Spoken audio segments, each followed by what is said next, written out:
Okay, we have 5 speakers in today's roundtable. After all of the panelists have spoken, we will open the floor to questions.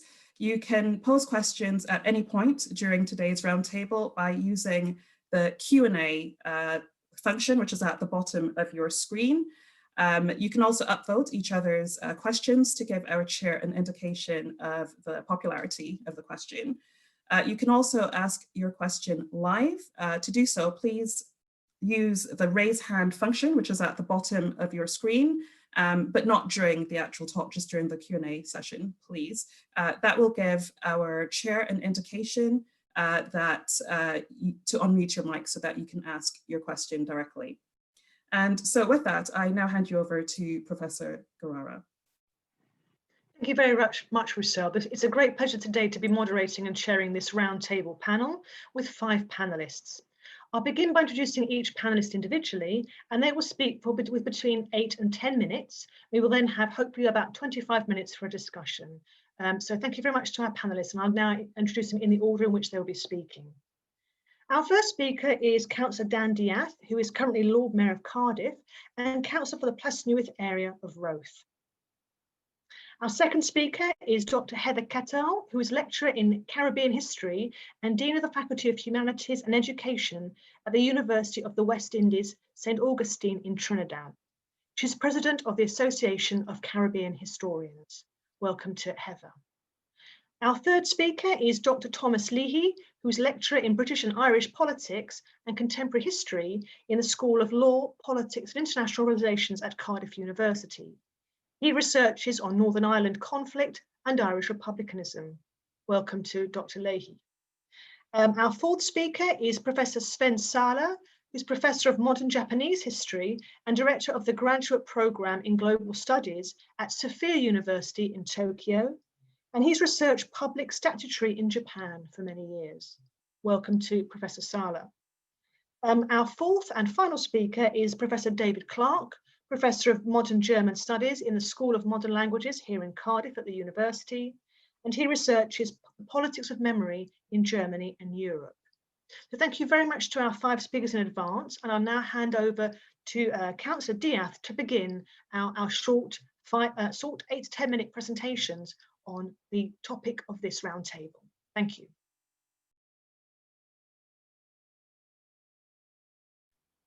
Councillor Diath, you're on mute. Yeah. Thank you very much. Can I just begin by saying how delighted I am to have been invited to participate in today's discussion by Dr. Mead. The global Black Lives Matter movement has brought a much needed emphasis on the idea of history and heritage, particularly within post-colonial countries, and has sparked a debate that directly engages with the idea of how we as a nation commemorate and remember historical events. I would also add the transnational aspect of this particular discussion and the disparate experiences from which it draws as an additional perspective to the discussions around historical remembrance, discussions which have to date, and for obvious reasons, been quite transatlantic in their focus. I've been invited here today because of an open letter I wrote to the leader of Cardiff Council in June, where, inspired by the mobilisation of Cardiff citizens in adding their voices to the Black Lives Matter movement, I asked the council to re-evaluate the placement of the Sir Thomas Picton statue in City Hall, which stood within a suite of statues described as the heroes of Wales. Now, for those of you who are not aware, Sir Thomas Picton was a renowned general who fought throughout the Napoleonic Wars, ultimately died at the Battle of Waterloo. However, before this, he had an active military career across Britain's many colonies, including a governorship of Trinidad, then a slave colony. And it's during this governorship that we see his capacity for evil. Not only did Picton himself own slaves, but he also directly sanctioned the torture and mutilation of slaves. Now, those actions, even by standards of his own day, shocked and horrified the public. Not wanting to spend too much time on the actions of Picton himself, following on from that letter, a debate was held at full council on the future of the statue. The majority of elected members supported its relocation and and a democratic mandate was achieved to progress this. It was subsequently agreed that the council would work with Cateau, the Welsh Government's Historic Environment Service, to remove the statue and find a more suitable location for it, where it can be placed in a proper historical context, which will not shy away from the brutal actions of the man. More significantly, this chain of events has encouraged the First Minister to carry out an urgent audit of public monuments, street names and buildings to identify, and I'm quoting the First Minister here, those sites and names that are associated with the history of Black communities in Wales, and in particular, the slave trade. That audit is being led by Gaynor Legel, with support from a small team of specialists. I very much look forward to the findings of that audit, but I wonder if this issue does not, in fact, hint at something deeper. Now, as no doubt many of you have heard before, Cardiff is a city with a rich industrial heritage. As a city, we're at the heart of the Industrial Revolution, and from our docklands came the raw materials that powered the British Empire. An empire which, as we all know, was the largest the world had ever known, and on which the sun never set. But that empire was also the architect of great human suffering. As the case of Thomas Picton demonstrates, and Cardiff as a city which propelled that empire must now grapple not only with our own historical responsibilities, but also come to terms with how those historical injustices continue to play a role in our present day society.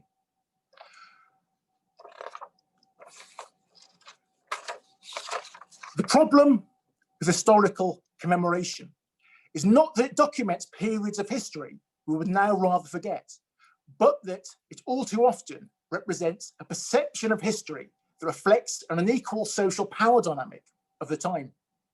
Whether that's a statue erected by the United Daughters of the Confederacy in Jim Crow era America, or whether that's a hall of Welsh heroes erected during a period of significant social upheaval in Britain, they look to fetishise and extend the notion of empire by ignoring the role that those individuals played in advancing and promoting institutions of slavery.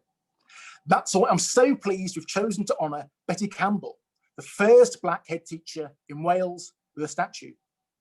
Betty Campbell's contribution to society are significant and universally positive, particularly in regards to her contributions to advocacy for underrepresented groups, to race relations, not just here in Wales, but across the UK, and her contributions to this city as a councillor.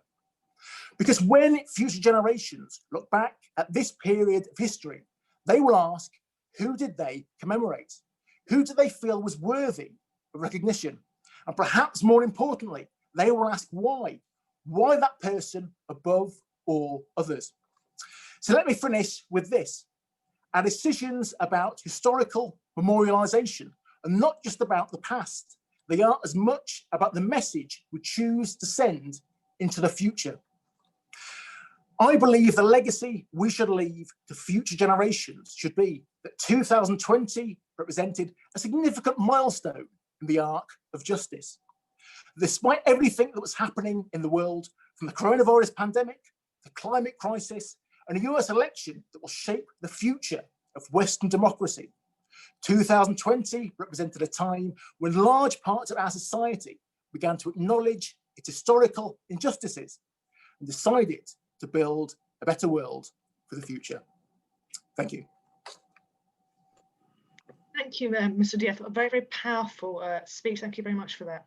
I'd like now to move on to our next speaker, Dr. Heather Cateau from the Faculty of Humanities and Education at the University of the West Indies.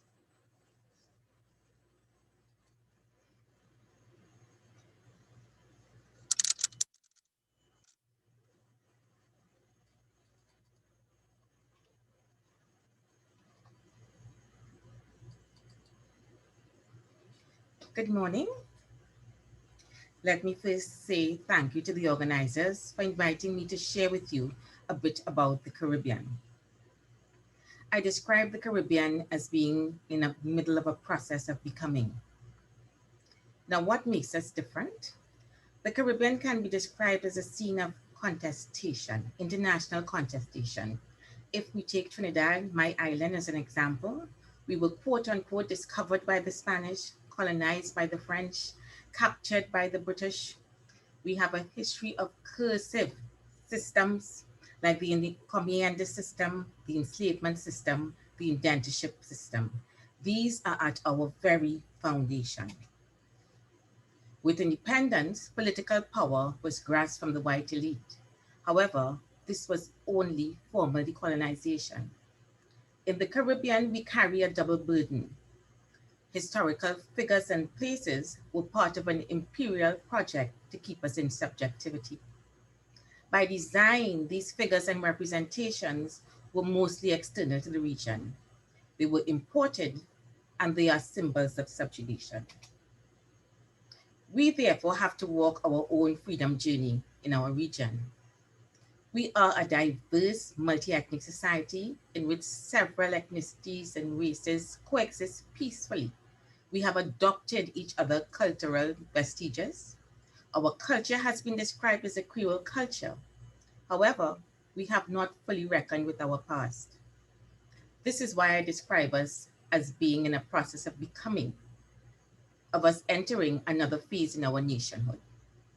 Our freedom journey has included the painful emancipation process, the decolonizing process, the reparations process, and now I will add the historicizing process. Numerous narratives intersect here. We have a history characterized by cruelty, violence, racism, colonialism. We also have people with amazing determination, creativity, and survival instinct. There are enduring legacies of empire, dependency, and marginalization. We are people characterized by liminality, hybridity, a blending of cultures. We have the conundrum of diaspora versus national identities, and immigration and its related complexities. The impact of the Black Lives Matter movement has gained momentum since 2013.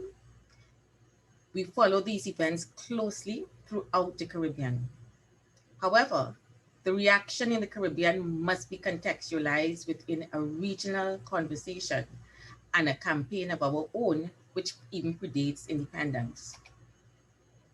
Thus, the Black Lives Matter movement has been an important trigger, but this is a fight we have been engaged in throughout the 20th century.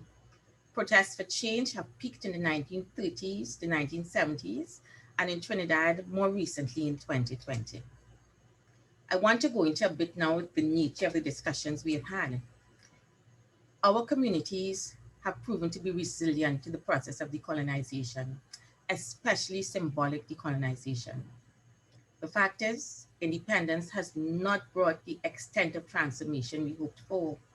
We are still very much in the middle of the process of becoming.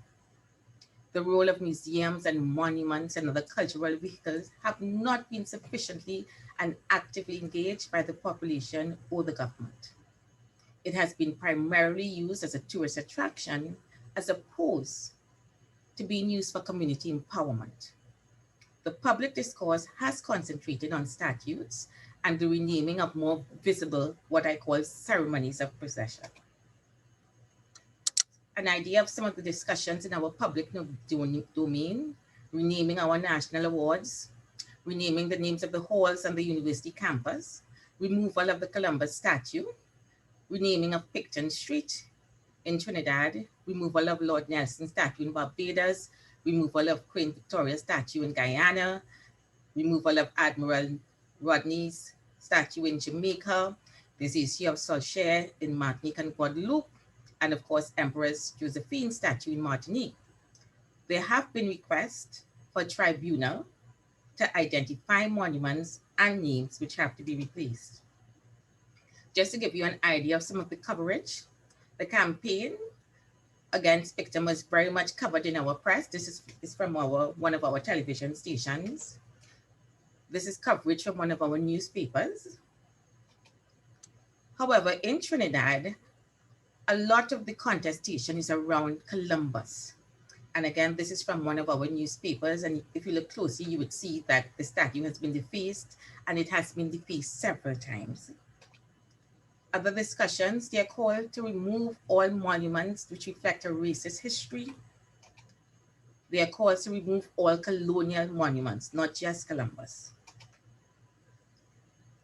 In Barbados, which is right next door, they are called to remove the statue of Lord Nelson. In Jamaica, calls to remove the statue of Admiral Rodney. These developments are important. They have opened up new dimensions in the discussion. Advocacy groups have become very vocal. In some cases, however, these developments have created new spheres of conflict and have distanced some people from the kind of action that is needed. It has also caused us to focus on the less tangible vestiges of our past. And we have to ask ourselves, can we deal with the visible? Can we deal with a statue without confronting the less visible? Can we bridge the two? I want to suggest that in the Caribbean, we need a more holistic process and framework. At the core, what we are really grappling with is how do we create new cultural signifiers for segments of our population. We must articulate this tool as not just an action, but as a new phase in our development and as part of us navigating another dimension in our Caribbean nationhood. Several issues have become invisible. One, the lack of historical knowledge in the general population. It has become apparent that we must confront historical wrongs, but are we doing it in the right way? How do we create sites of conscious and not new sites of contestation? How do we include other ethnic and cultural groups? How do we deal with text and language?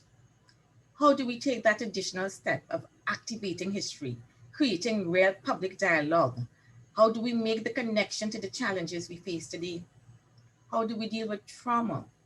Some of these discussions create trauma. And does one size fit all? Does the nature of the pain in all the territories and all the different groups demand the same kind of action? We must tell our story, that is clear. Decolonization must expand perspectives. It must portray views beyond that of a dominant white culture. But it must engage a multiplicity of other groups. How is authority to be shared for interpretation of local culture? How is the story to be told when we have to be cognizant of bias and that we are dealing with several groups in an overall plot? Where are we today? I think there's clearly more awareness and responsiveness today. There are new statues and memorials erected in the late 20th century. Many of them are in fact memorials to those who resisted enslavement. There's coffee in Guyana, there's Bussa in Barbados, there's Redemption Song and Nanny in Jamaica, and I'll show you them just now. Our governments are beginning to engage discussion. There are petitions, there's discussion of referendums. However, this has not yet led to the official removal of any of the statues erected during colonization. This is just a picture of Bussa, who led a rebellion in Barbados. This is a picture in Dominica of their maroon, Negmawan, Guyana, Coffee, another rebellion leader, Jamaica, Redemption Song Monument, and last but by no means least, Nanny, the queen of the Maroons in Jamaica. In some territories, Discovery Day, which honored Columbus, has been changed to days which celebrate emancipation, national heroes, or indigenous people. In terms of achievement, new narratives have been written by academics. The issue is, I'm not sure those new narratives have been heard and internalized by the average person in the street. There have also been changes at all levels of the curriculum. For me, this discussion is very important because I think museum, monuments, and memorial can hold the key. They can be the bridge that we need. It's time to revisit the role of museums and monuments and see them as active sites, not just for education, but for healing. To move forward, I want to say that it is time for us to outline a process that will guide us. It is time to develop guidelines to determine how and under what circumstances a national historic designation may be removed, where it is placed, and how it is depicted. Most importantly for us in the Caribbean, it is time to transform sites of contestation to sites of conscience, and to make this a part of our national and regional heritage. I end with one of our Calypsonians, the mighty Shadow, referred to as a griot, a storyteller, a holder of the tradition, an oral historian. He wrote in 1991, Columbus lied, Columbus lied, Columbus lied. Columbus lied, lied, lied. He took all the glory. From any discovery, the truth of the story, those lands were discovered already. And I leave you with the thought, what story will our griots, the holders of our traditions, tell in the future? Thank you.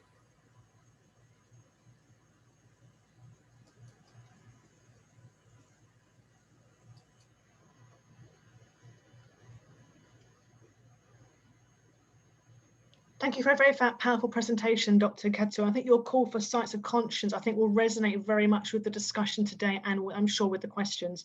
That was a really powerful presentation. Thank you very much.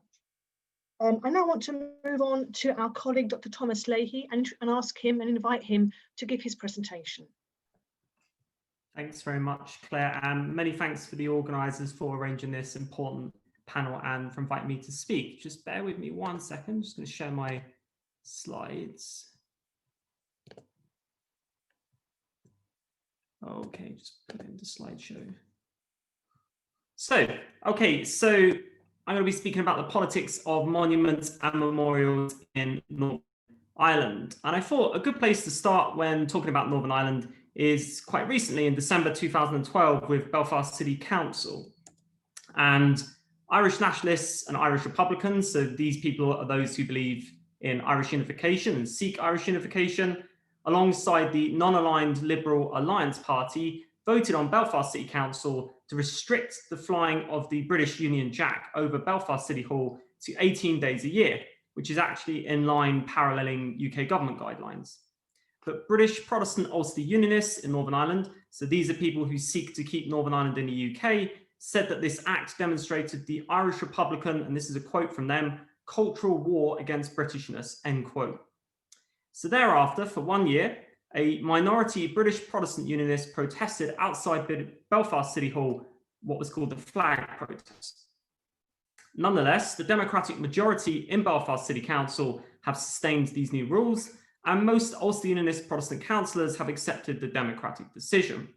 But the point with this example is that flags and monuments provoke considerable debate in Northern Ireland, and they have done for a very long time. Nonetheless, the interesting thing is politicians have begun finding ways to address controversial monuments and memorialisation.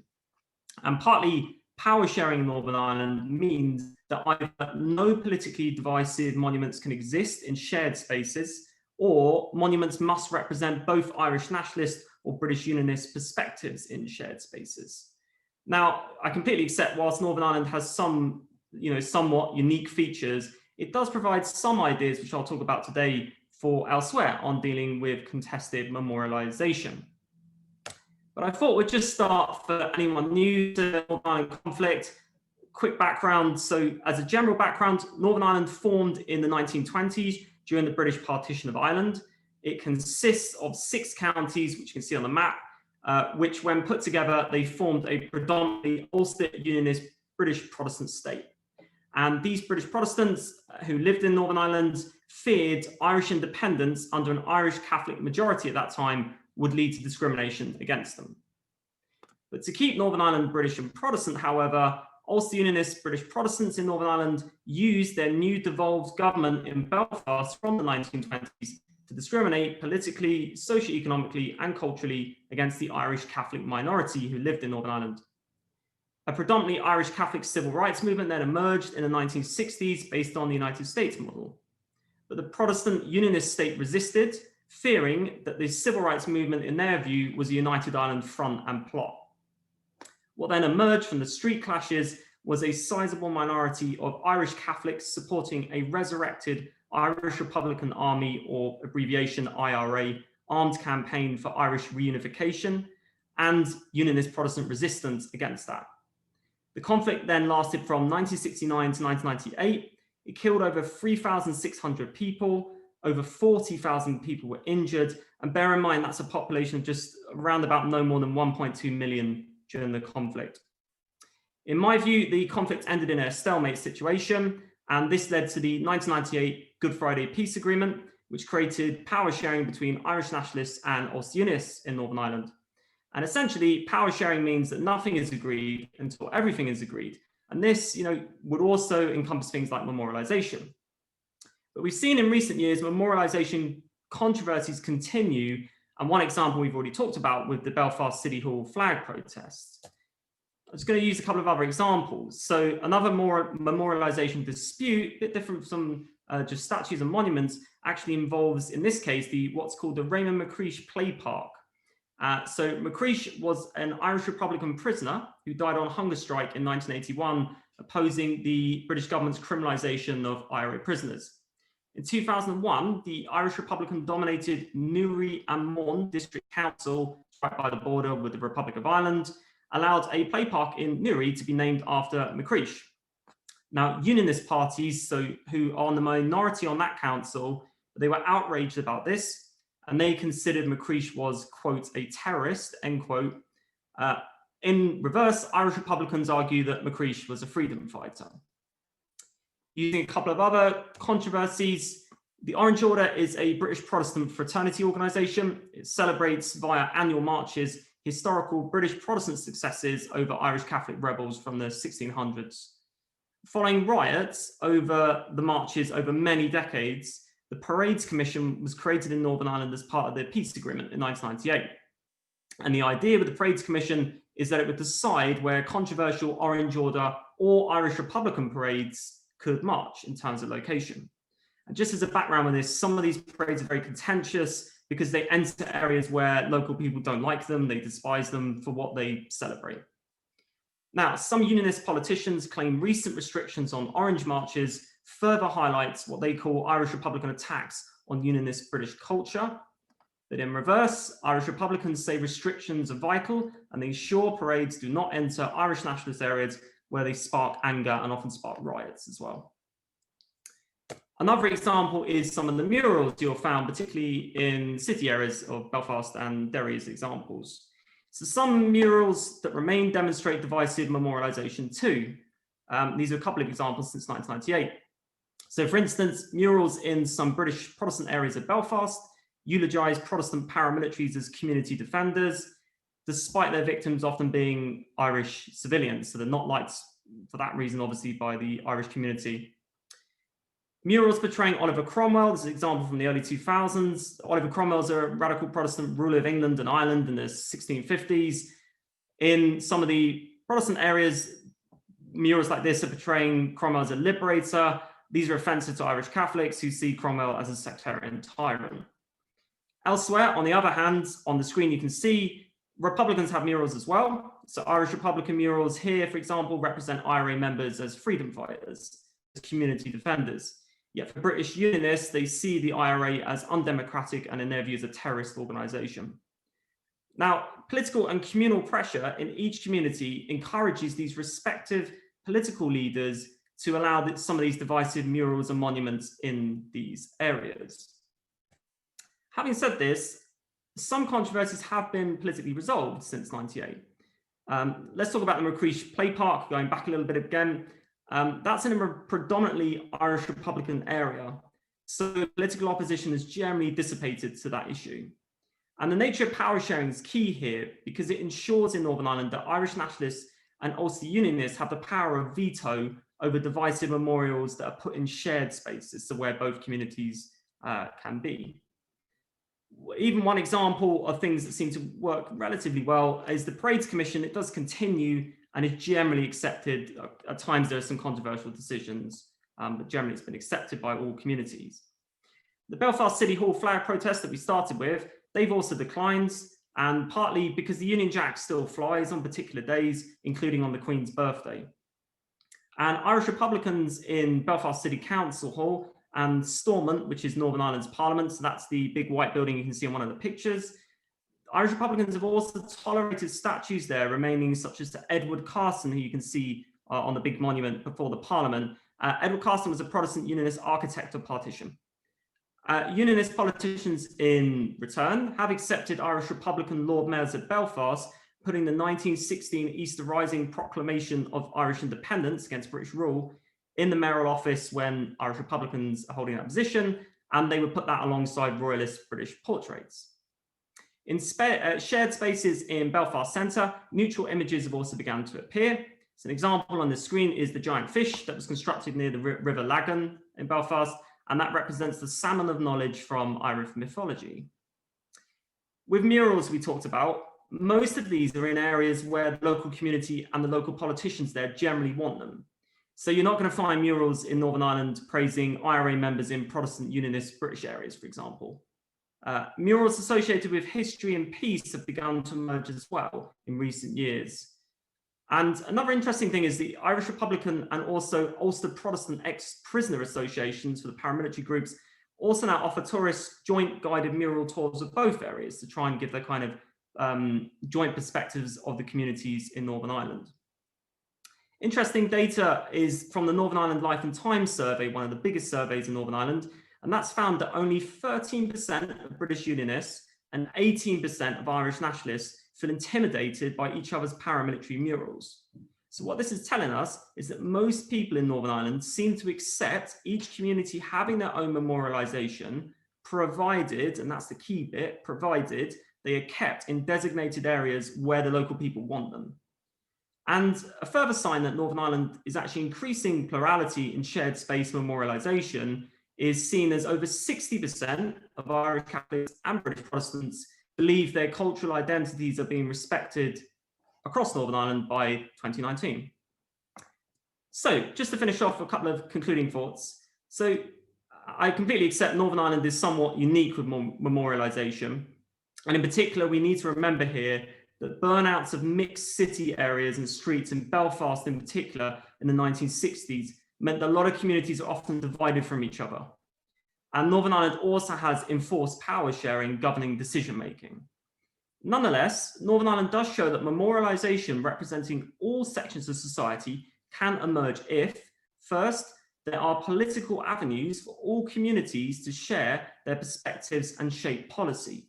And the second point is that governments in Northern Ireland do not permit one political community to dominate memorialisation in shared spaces. And in Northern Ireland, memorialisation matters. And as some of our other speakers on the panel so far have suggested, Northern Ireland, this is definitely the case. The past influences national identity and communal memories within Irish republicanism and Ulster Unionism today. So the past really does matter.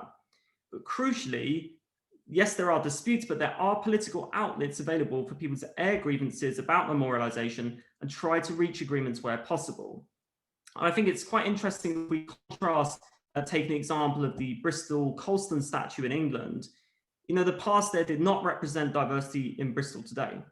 And Northern Ireland demonstrates as an example that today's citizens need political outlets to discuss and shape memorialisation policies anywhere where they're based. Okay, thank you very much. Thank you very much, Thomas. That was fabulous. And thank you very much for showing us some really fabulous imagery there of particular cultures of remembrance in Northern Ireland. Can I just encourage colleagues who would like to please post questions into the Q&A section. We have one question already. We're very keen to get questions to shape the debate. I'd now like to move over to our colleague, Professor Sven Saaler from the University of Sophia in Tokyo for his presentation. Over to you, Sven.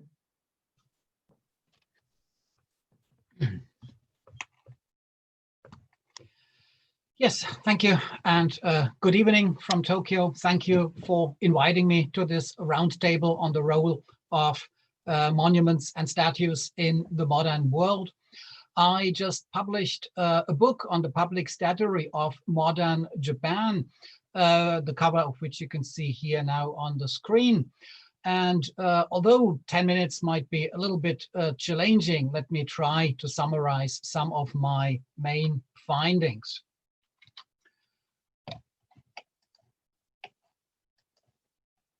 Japan was a latecomer in terms of nation building, but it was fast with catching up in terms of monumentalizing the past.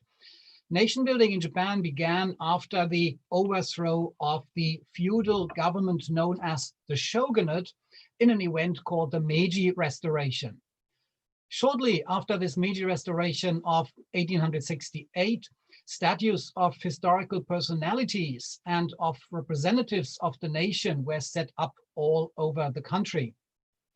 Between 1880 and 1943, between about 800 or 900 of these statues were set up all over the country. And since 1945, again, several thousand statues were built in Japan. As a part of my research, I conducted a quantitative analysis of modern Japan's public statuary. This analysis was based on a database I compiled, which includes a categorization of the subjects depicted in a statue. Through this categorization, I wanted to find answers to questions such as who is depicted in public statuary. And here is the result of this quantitative analysis of the categorization.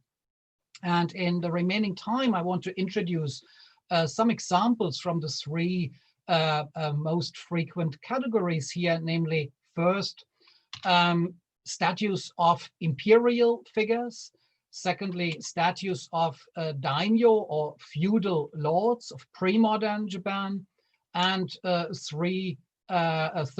statues of samurai and politicians who were active in the 19th century. And I would also want to explain the functions of these monuments.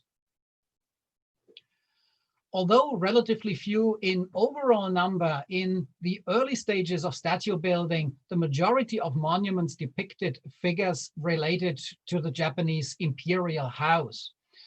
This had to do with the fact that the modern nation state of Japan was built upon the idea of a restoration of the power of the emperor.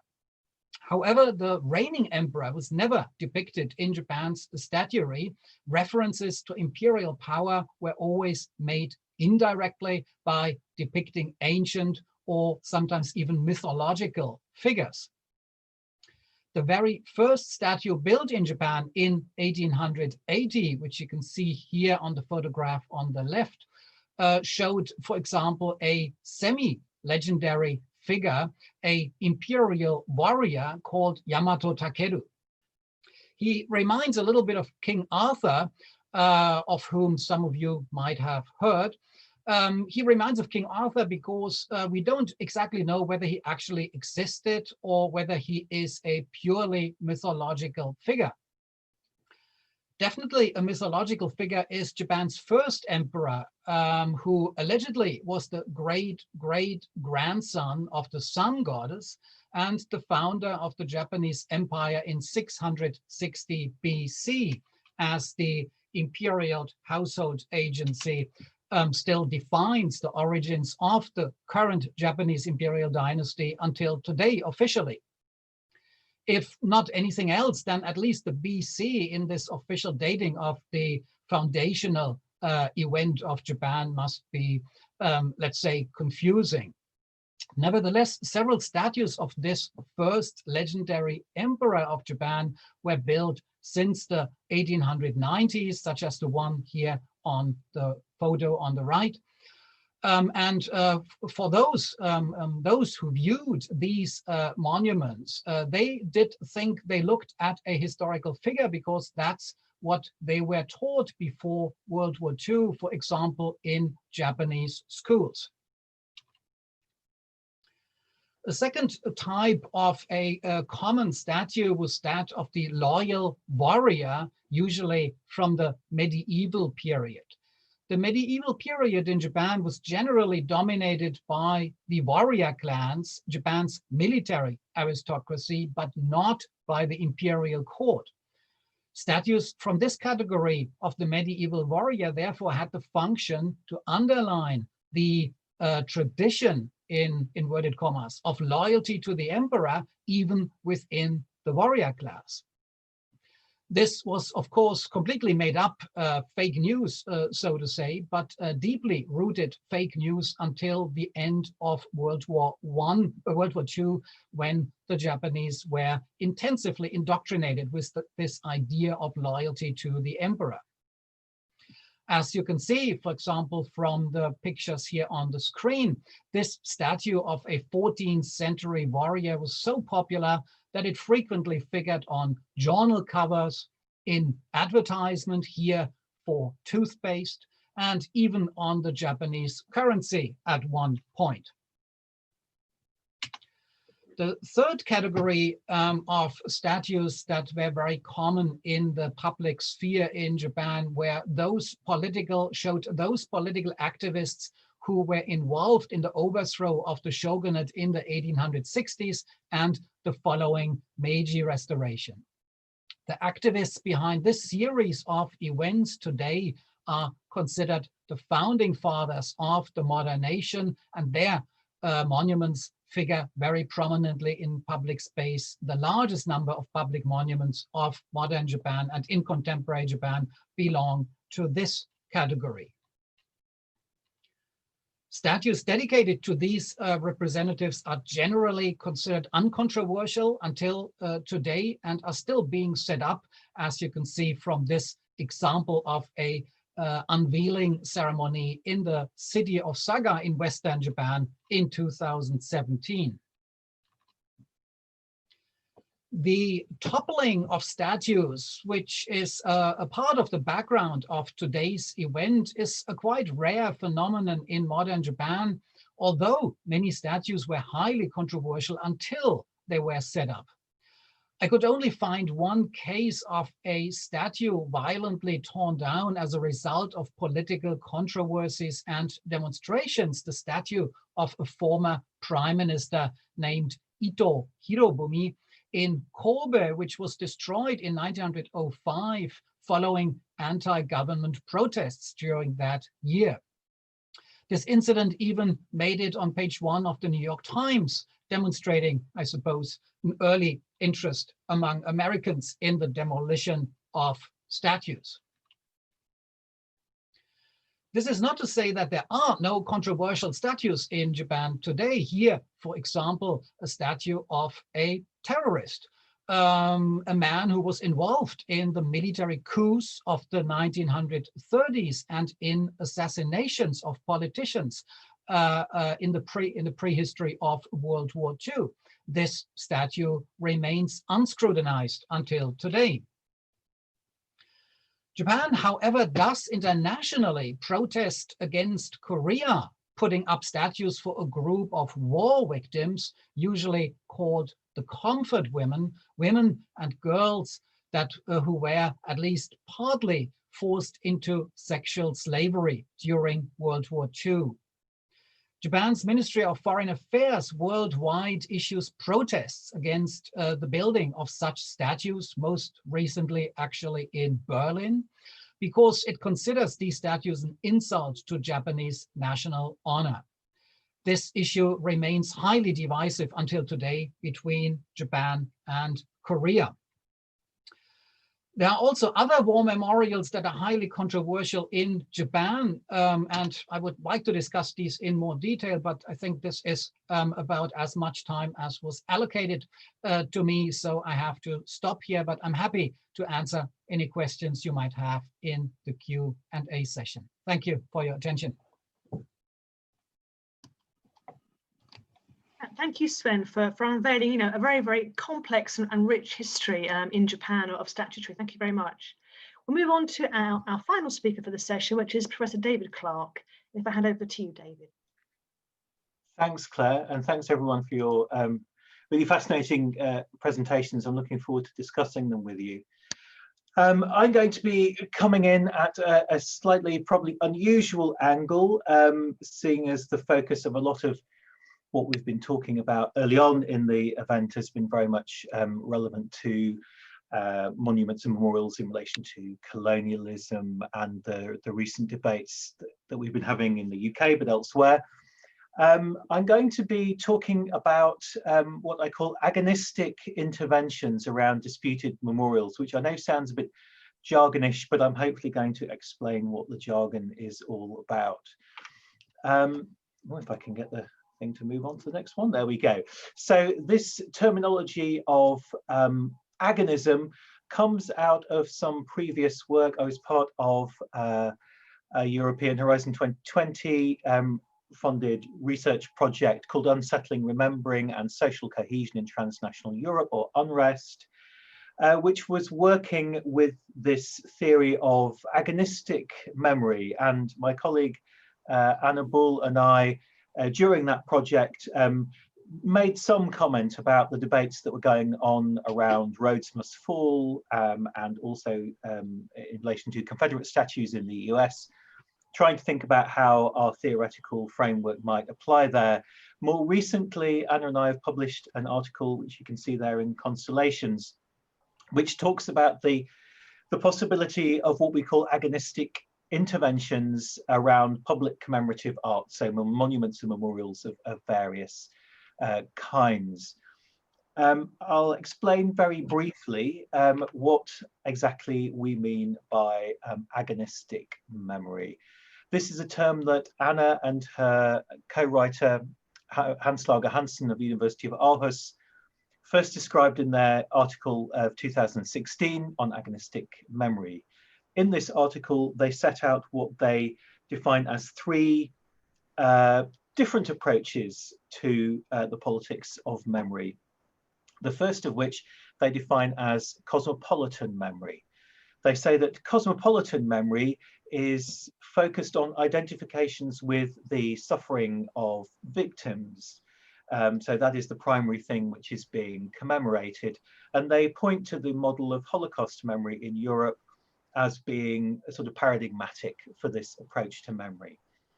They say that that has a value because obviously we need to remember the victims of historical injustice, but at the same time, focusing only on victim suffering can obscure the social conflicts that actually led to the original violence and persecution, because we don't talk about why the perpetrators did what they did.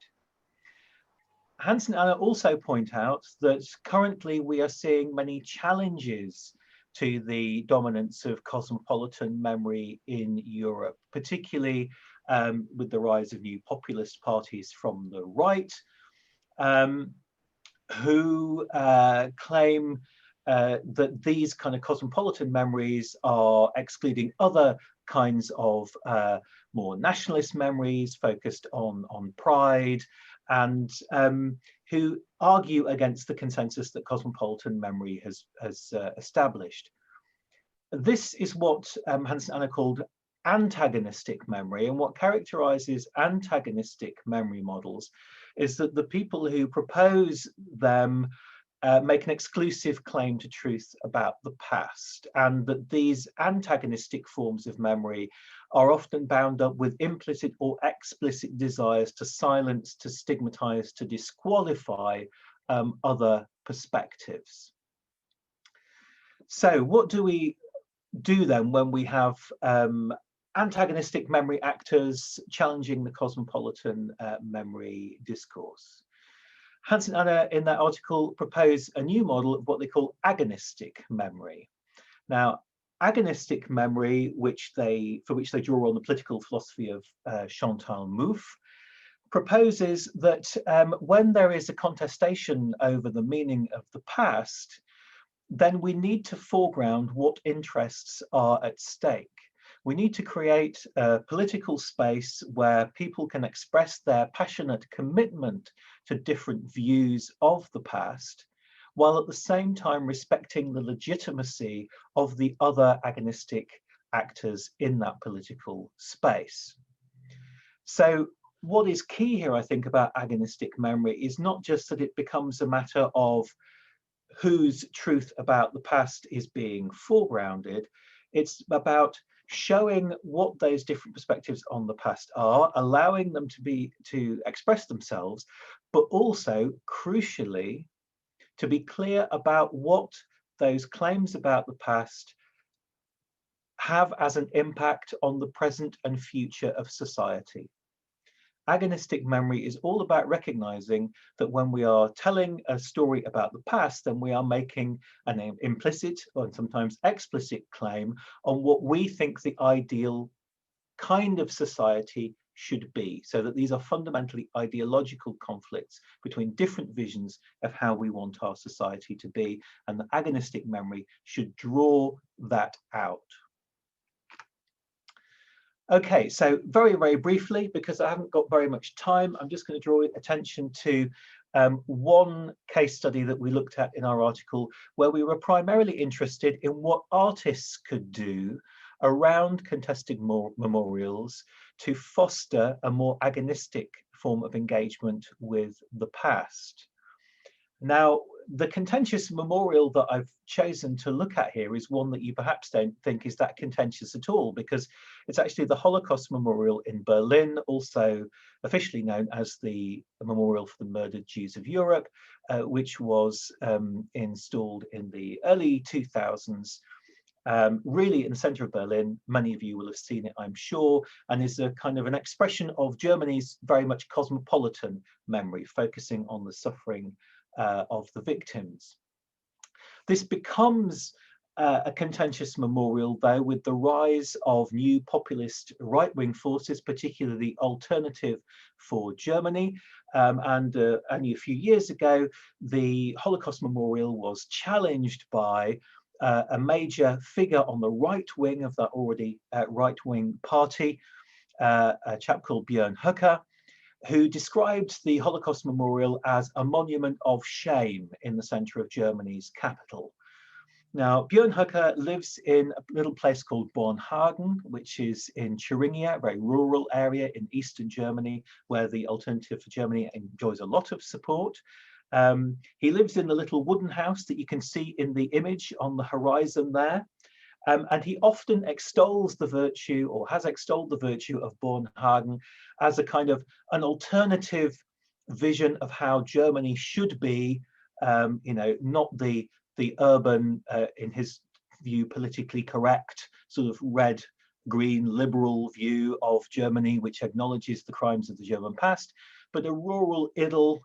So it's ethnically pretty homogenous out there in Bornhagen. It's an ideal vision of the kind of Germany that he would like to see. So when he made these comments about the Holocaust Memorial in Berlin, a group of artists and artists activist collective who call themselves the Center for Political Beauty, or Zentrum für politische Schönheit in German, they rented the house next to where Höcke lives in Bornhagen, and they use the garden to recreate on a sort of small scale the Holocaust Memorial using sort of plasterboard and cement, so a very rudimentary kind of way. So what were they doing here? What was the point of this action? Well, one of the points of this action was to indicate that this memorial could be used in an agonistic way to juxtapose these two alternative visions of German society, the one which acknowledges the crimes of the past and tries to work through them, or the one that tries to obliterate them with this kind of reference to an ideal Germany, which is not multicultural, which is not engaging with the history of National Socialism and so on. So there's a literal juxtaposition of those two visions of German society. But interestingly, the various activities which the artist collective undertook around the memorial, so they didn't just build a memorial, they undertook various kind of artistic sort of actions around this process. In doing so, they actually managed to provoke a reaction among supporters of the Alternative for Germany. Now, those supporters tried to intimidate the artists, used threatening and violent language against them. And what was interesting, and the artists were able to document all of this. Now, what was interesting about that from the agonistic point of view is it actually shows that this political force, the Alternative for Germany, and the right wing of that party particularly, although it's staking a claim for itself in the political space as an agonistic actor who simply has a different version of German society, they actually revealed themselves to be antagonistic actors who wanted to silence others. And so the danger of the AfD as a force which does not recognize the value of an agonistic political space was really brought to the fore. Now, it's a really complex case study, and there's lots more going on around it that I can't really go into any detail here, but I hope that's given you some indication of how we were trying to use these ideas in talking about this particular case study. So I'll stop there. Very much, David, again, for giving us a really interesting sense of those different typology of memory which we might be working with today. Thank you very much. We have now about 15 to 20 minutes for questions. Thank you very much to colleagues who have put in questions into the Q&A. And I'm going to pick out those in particular. We've had, I think, 6 questions, 7 now, where there has been support from the audience here today to have those posed. So I think, if you don't mind, I'm going to begin with a first question, which has had several likes, which is from Louise. And her question is, do we as individuals have a right to ignorance, to choose to know nothing about the legacies of our nationalities, good or bad? Or do we all as members of society have a responsibility to remember as part of our civic duty? So have we got a right to ignorance, or are we obliged to adopt a role where we have a civic responsibility to remember? So can I open that one up to the panel first, if someone would like to take that question?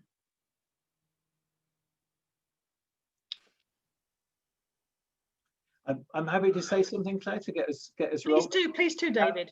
Yeah. So what I would say to that is that we don't have very much choice about whether we remember or not, because when we're talking about memory in this context, it's obviously something which is cultural and political. So to my knowledge, there are no societies which do not have a culture of memory, that do not have a particular way of remembering the past, which perhaps dominates other ways of remembering the past.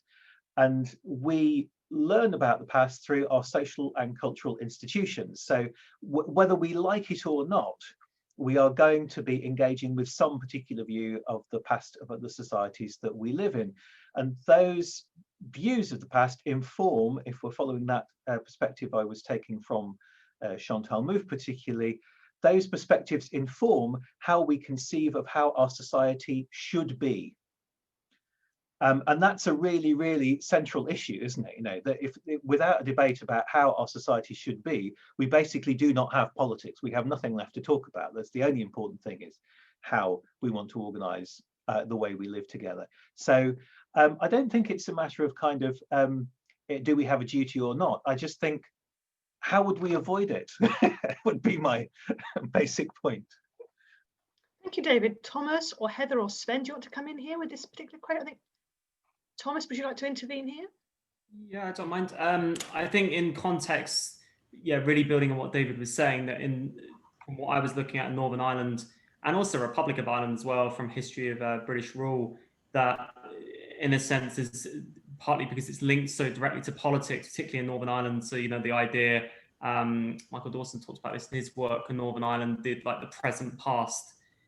It matters because it links directly to politics today. So I think, linked to Louise's question, that there is, in a sense, each community in Northern Ireland feels a duty to remember in that respect, because it links to various political actions in the past and present. I think what's key, though, is that actually, and it goes back again to chatting various things that the panelists have spoken about, is it gives us a plurality perspective, actually, somewhere like Northern Ireland, that because you end up with lots of different contested visions of the past and how it links to politics. And in some respects, that's quite important, actually. And even when I was talking about, you know, like ex-political prisoner associations doing tours where they pass you from one area to the next for tourists, it's actually very important, because I think that's key about trying to understand someone's different point of view, even if another community doesn't subscribe to that view, in terms of stopping like the reoccurrence of violence. So I actually think in somewhere like Northern Ireland, there is a duty to remember, and remembering that kind of collective sense, that actually remembering there's different collective memories in different communities. And that's quite helpful for sustaining things like the peace process. Thank you very much, Thomas. And Heather, would you like to come in here? Yes, my little contribution is that I agree that I don't think it's even possible, but I think anyone has the right to try to do whatever they want to do. However, we have to distinguish between the individual level and the public level. I think when we're talking about statutes and monuments and stuff, we're talking about a public space, and we're talking about a shared narrative. And on a certain level, to engage responsibly in that, the community has to agree on what their shared narrative will be. The individual level is one thing, and I think it would affect your engagement and your quality of life. But the issue with statues and monuments is that we are talking about a public story. And that is where the responsibility comes in that how do you create a shared narrative? And I think a lot of the contestation now is that people are saying we want a different shared narrative. So for that kind of engagement, I think you have a responsibility to be involved. Sven, would you like to intervene here? Yes. Yeah, thank you. I think the question is actually very interesting, and I completely agree, of course, with what the other participants said. On the other hand, if we read this question, it might kind of be an appeal to maybe not be overly emotional regarding these issues. I mean, ignorance, of course, I mean, history is always a part of education, and memorials are all around. So in that sense, it is, of course, correct that we can't get around it in our lives. But many of these discussions about memorials are very emotionalized. And the choice to take yourself a little bit out of that is probably actually a very good one. I thought when I read this question, maybe that's what is said between the lines.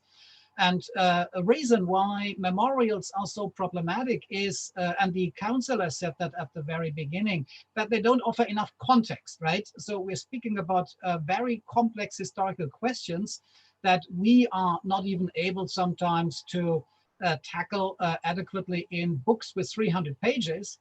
And then we have a memorial of a guy, like the guy here behind me, and he has maybe 5 lines of a background information regarding that person, but there is not a lot of context. He is presented in very simplistic terms, and that's what memorials, of course, do. They don't offer context. Memorials don't have footnotes, right? They offer very simple interpretations, and that is, of course, what makes these memorials very controversial often, because they communicate very simplistic versions of history, and that's what makes people very emotional about these issues many times, I think. Thank you very much, Sven. That brings me really nicely to the question that's had the most likes in our Q&A chat, which is precisely around context and museums. And it's a question aimed at Heather from Stephanie, and I'm sure the panel might want to comment after Heather. And Stephanie says, I'm really interested in Heather's views on museums as sites for education and particularly of healing. I'd love to hear some more of Heather's thoughts on this. And are there any museums that have done it particularly well?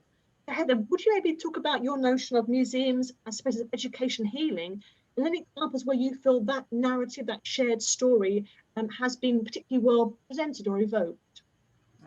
Well, I will start by saying it has not been well done in Trinidad. The best I have seen is South Africa. I think they have managed to transform some sites of pain into sites of healing. I think 2 things contribute. I think one, the process is very important. Yeah, the consultation, the involvement, treating people with respect. I think that whole process and determining what goes into that space is very important. I think there has to be some kind of conversation with that. And the other aspect of it is what was said before, the information provided in that space. So that you have a full picture and a full sense of what is going on. So it's not enough to put up something with a plaque. It's important to provide context. And in providing that context, we have to be very sensitive to persons. And in addition to that, the display must cater for the fact that people may be impacted. Yeah, it may be causing pain, and there has to be avenues for people to be able to reflect, to discuss, and really grapple with the issue, so that by the time you come into the museum and you move out, you've had an experience. Yeah, you've had an experience. You've experienced a lot of emotions, but you also have had information which allows you to contextualize what you have seen. So it's difficult. I know in the Caribbean, a lot of the problem is the expense, you know, to do it really properly. However, I do think that even in a classroom, if you are sensitive about what you're doing, put the necessary thought behind it, involve the students, I just think it can be done cheaply with some thought, but I do agree that in terms of national museums and things like that, the resources are sometimes a problem. I think there's a much better job done in Barbados and Jamaica, if we're talking about the British Caribbean per se. Thank you very much, Heather. Would any of the other panelists like to comment on the museum as a space of remembrance? And as Heather's, I think Heather, your notion of sites of conscience, I thought it was a fabulous formulation, and trying to find ways to find other cultural signifiers for those shared stories. But would David, Thomas, or Sven like to comment on the museum as a space, commemorative space? I might just, on one point, Claire, is a really good example of this I've seen, and very much kind of things that Heather's talking about. In the Republic of Ireland, so they had this centenary 100 years since the 1916 uprising. So this was a uprising by Irish Republican rebels during World War I, where they decided to take over the General Post Office in Dublin and then declared an Irish Republic, and then British forces put down the uprising. And it was kind of seen as a precursor to what was the Irish War of Independence. So it's quite a seminal moment. It's quite an interesting little museum, because before the centenary, you used to just go in there and you could design a stamp. So it was really, really neutral and didn't really have much other than a few memorials and statues of some of the 1916 leaders who were kind of seen as the forebearers of what's the Republic of Ireland today. But the place was revamped for the centenary. And what I found really interesting as a visit was, one of the things they included was stories actually from British soldiers who actually put down the uprising, some of the local citizens in Dublin, how they felt that time, in like letters, newspaper stories about the uprising. So, and it's very much what Heather was talking about. You felt like you had an experience going there, because although there was the kind of the key message about the rebels and their experience, the foundation of what became the Irish state, you did get a sense from the people who had partly been trying to put that down, and why they were doing what they were trying to do and what motivated them. So it was quite an interesting narrative, and really allowed the visitors to go through and, you know, get the different stories and decide for yourselves overall. In Northern Ireland's context, they did try something similar. What was it? I talked about the hunger strikes in the 1980s for Irish Republican prisoners. They did try something similar at the old prison, which is called the Maze Prison, but it was too controversial because Protestant Unionists were afraid it would become what they called like an IRA shrine if they opened this place up as a peace centre. So that's kind of put into mothball, but it could be something similar. And that place in Dublin, as a General Post Office, has done it quite well in terms of museum. Thank you very much, Thomas. Do David or Sven want to comment very briefly, and then I have one final question. So a brief comment from David and Sven, if they would like. Yeah, I could just, if I may, just follow on from, because what Thomas was saying there about the post office, which I haven't seen, but I think potentially that does kind of offer an interesting example of what you might see as a more kind of agonistic approach to presenting the past. I worry slightly if we always want to focus on the single shared narrative and the healing, which it has a value. I think in particular historical circumstances, that can be a necessary step on the road to dealing with the past, because sometimes you do need to diffuse conflict. You need to have a shared way of going forward. But I think in the longer term, the problem with that is potentially is that we lose sight of why injustice happens in the past in the first place, and why it could happen in the present. Yeah.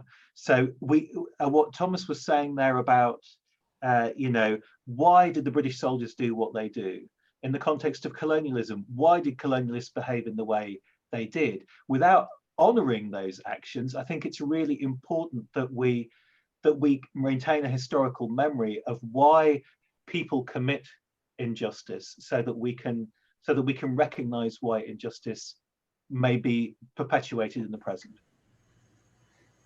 Thanks, David. And Sven, would you like to have a brief word here? Yeah, thank you.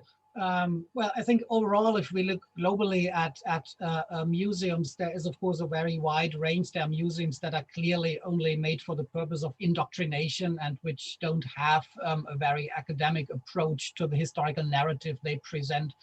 Actually, I've been to North Korea and I've been to a museum there. It's a very simple narrative that they are presenting there about the history of North Korea.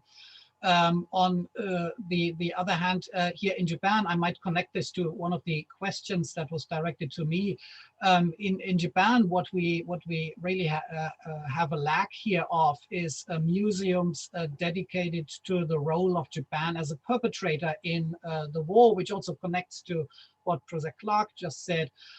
That for the comfort women issue, for example, in Japan, there is still some debate whether that was really happening, whether that really happened in the way the Koreans say. And that's, of course, not a very good basis to start from. There's a debate about how many people were involved there and who was involved there. And in Japan, there is only about one very small, you probably can't even call it a museum, institution to the dedicated to the commemoration of these comfort women. But it's rather a politically very heated debate about this issue, and it would not be possible in Japan, for example, to have an exhibition dealing with this issue. Actually, there was an art exhibition last year which had one of these statues of the comfort women, and there was a terrorist threat, and the art exhibition had to be closed down. That's how controversial this issue is here. So this is one of these highly controversial issues, and there are other museums that present very questionable interpretations of Japan's war. Some of them are openly more beautifying, others more emphasize the victims' perspective of Japan. But there's a very wide range of museums, and I guess in most countries you have very different approaches and the very different roles these museums play in the education. Yeah, thank you. So thank you very much. I want to ask one final question, quite a difficult one, but a really good one, I thought, put by Linda, maybe to bring the debate to a close. And Linda's question is, who is best placed to facilitate the dialogue over commemoration? Politicians, the academy, or communities? And I want to say here, we've had community practitioners and academics. We haven't had politicians. So I'd like, if you would, colleagues, very briefly, can you respond to that one? Politicians, the community and academics, what's their role? Who should facilitate the dialogue that we've been having so richly today? Maybe if I could just continue.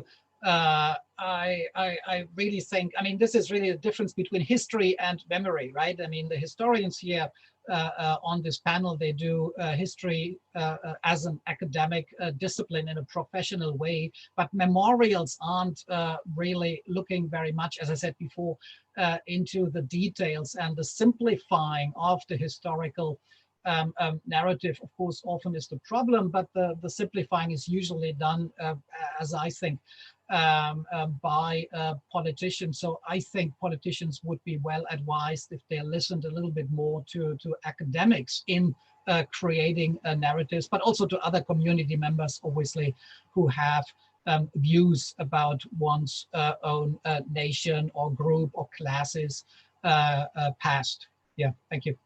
Thank you very much, Sven. Can I hand over to Thomas? Can you respond to that one for us, Thomas? Yeah, sure.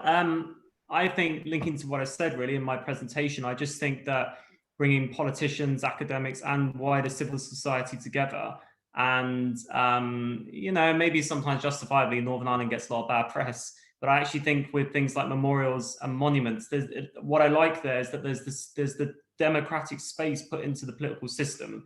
Now, obviously, as we said, because it often directly links to politics of today, a lot of the memorial debates. But I think that one of the things the recent movements have showed us that there isn't the forum for people, if they're going past regularly monuments and statues at our political level, just as example here in Wales and England, that are well developed to try to cater for these debates and work together for communities to move things forward in terms of maybe altering some of the memorials or thinking about where they should be best placed. So I think it's really building into a political process forums and abilities for civic society, academics, and politicians to be able to have these debates. Yeah, so that's my Thanks, thoughts. Thomas. I'll go to David and then we'll end with Heather. So maybe you could make a few brief comments, David. I think it's really all down to communities. I mean, all of this debate we're having now is because of community activism. There wouldn't be anything for academics to study if the community activism and civil society activism wasn't happening. On the other hand, I think if academics can have a role, we can sometimes introduce ideas, or we can take a step back from the situation and maybe reflect upon that situation in ways which civil society may find useful for thinking about their own practice. But although I think primarily we are learning from them, and I think the trouble with politicians is politicians are inevitably part of the political system. Every political statement is within the political arena, and politicians politicize issues. It's less about the issue itself, but more about the political process. And I think we've certainly seen a lot of that in the UK in recent months. Thank you. I'd like to leave the last word to yourself, Heather, if you wouldn't mind commenting on that. Well, maybe in the museum world, that's your triple helix, your community, the academy, and politicians. But what I would say is that also not all statues and monuments are the same. And I do agree, we are now being led by a community out there that is saying we want to be identified in a different way. We want our public space to look a different way. But there are different, I think, categories of statues and monuments. And I think there are times when communities would lead the way because it's their immediate community, and they lead the way. If they want help, we get help, but we follow their lead. It's important. There are times when academics will lead the way and provide the information and things like that to make an informed decision. And there are times, depending on what it is, where the politicians will have to lead the way. Maybe we have to have a referendum, maybe we have to take it to a different level. So I think there's a role for everyone, depending on what you're looking at, the space you're looking at, and the nature of the engagement needed. But for success, I think we all have to work together. Thank you so much, Heather, and thank you for working together as a really fabulous panel today. It's been absolutely fascinating. I'm sure colleagues would wish to join me in clapping up the panel most warmly and giving great thanks for a really superb round table. I'll hand over to our colleague Sam, who's going to close this round table for us. Hi there, can you all hear me? Yeah, cracking. I'm the postgraduate co-lead for the History and Heritage Research team alongside Roselle, for audience who haven't met me yet. I'd just like to thank you all again for the whole panel for some really fascinating and very multifaceted approaches to the issue of public monuments all around the world. And also, we really appreciate you taking the time at the start of what is a very busy and unusual academic year. So thank you for that. I'm also just going to run through a few upcoming events for the research team. So on the 11th of November, we have an In Conversation discussion with Doctors Jesus Sanjojo, Charlotte Hammond and Jenny Nelson on the transatlantic slave trade, colonial slavery and its legacies today.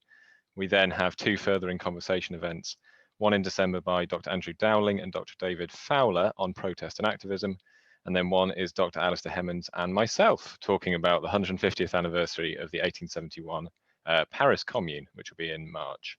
We then have a final roundtable event, much like this one, called Curating the Present, Thinking Historically About the COVID-19 Pandemic, which will be on the 3rd of February 2021. These will all be announced in due course via the MLang website event section. It'll be emailed out to staff, students, other schools, and our external distribution list. If you're not already on that, then please do contact the MLang distribution list contact, which is mlang-events@cardiff.ac.uk. There'll also be calendar invites to MLang staff and PGRs, and do keep an eye on our social media channels as well. Thank you very much.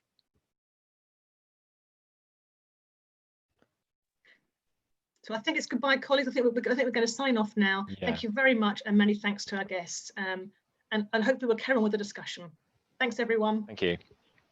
Thank you. Bye-bye.